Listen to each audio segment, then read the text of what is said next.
For this assignment, I have chosen Anya from the movie musical Anastasia. So she's the main character in that movie. She, her body movements and gestures are usually very big and broad because it's a movie musical, and she uses a lot of illustrators whenever she is singing to demonstrate what she is singing about. So, for example, in Once Upon a December, whenever she starts to sing about dancing bears and stuff like that, she starts to waltz in the big ballroom that she's in.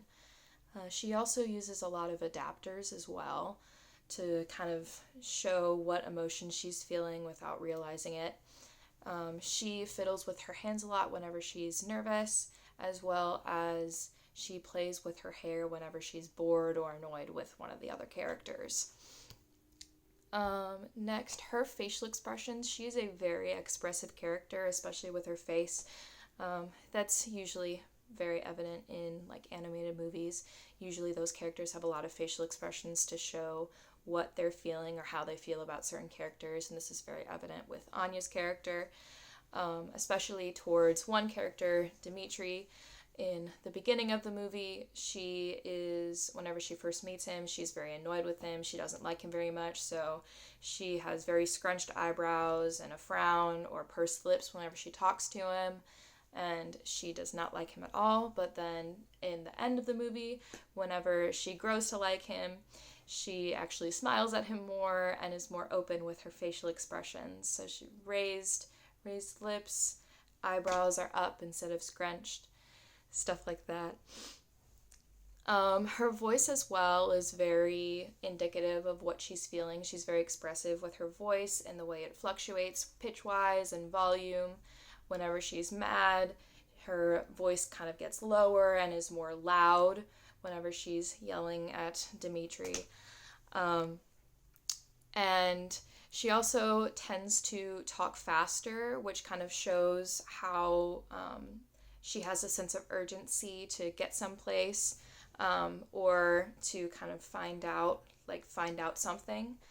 Her She also uses a lot of sarcasm, specifically with Dimitri, and that shows how annoyed she is with him and how unserious she is with him. Next is her physical appearance.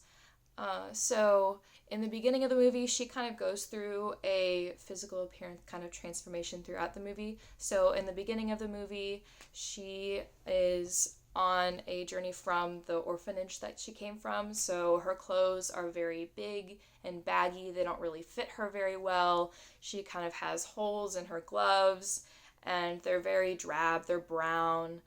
It kind of shows like that she doesn't have any money, and she doesn't really know who she is. She doesn't have any personality to her clothes.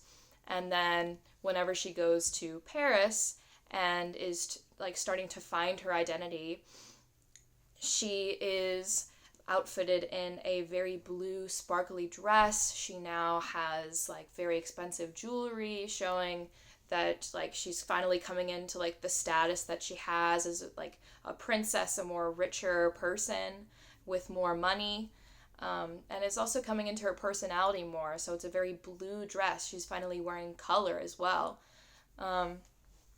So her outfit now signifies that she is of higher status in Paris as well.